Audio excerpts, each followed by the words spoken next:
இங்க 5 வருஷமா என்னெல்லாம் நடந்திருக்கு அப்படிங்கறத நானுமே நான் கரெக்டாங்க உண்மையே சொல்றதுன்னா 5 வருஷத்துக்கு முன்னாடி நான் வந்தேன் திருப்பூருக்கு ஒரு வேலையா வந்தேன். அப்ப டாலர் நகரமா பல இருந்துச்சு. இன்னைக்கு பாக்குறேன் இவ்வளவு டல் நகரமா இருக்கு. எங்க பார்த்தாலும் குப்பையா இருக்குது. என்னங்க இது?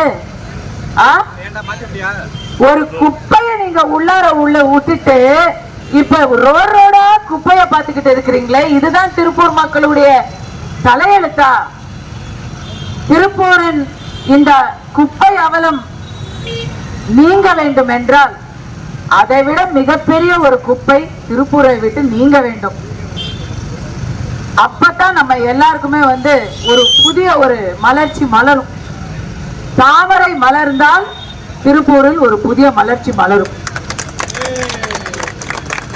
இன்னைக்கு தமிழ் புத்தாண்டுக்கு கூட வாழ்த்து சொல்ல முடியாதவர்கள், தீபாவளிக்கு வாழ்த்து சொல்ல முடியாதவர்கள், திருப்பூரில் விநாயகர் சதுர்த்தியை கூட எதிர்ப்பவர்களுக்கு உங்கள் ஓட்டா? உடனே கேட்டா மதத்தை கொண்டு வராதீங்க, அது செய்யாதீங்க, இது செய்யாதீங்கன்னு சொல்லுவாங்க. பாஜக உள்ள வந்துரும், மத கலவரத்தை கொண்டு வந்துருவாங்க, மதத்தை வச்சு அரசியல் பண்ணுவாங்க. ஐயா, உங்க கூட்டணியில 4 கட்சி இருக்கு. 3 கட்சி முஸ்லிம் கட்சி, பேர்லயே முஸ்லிம் 3 பேர் முஸ்லிம் கட்சி. தமிமுன் அன்சாரி, ஜவஹர்லா, இன்னும் ஒருத்தர், எல்லாரும் முஸ்லிம் கட்சி. இன்னொருத்தர் கட்சி பேர் என்ன தெரியுமா?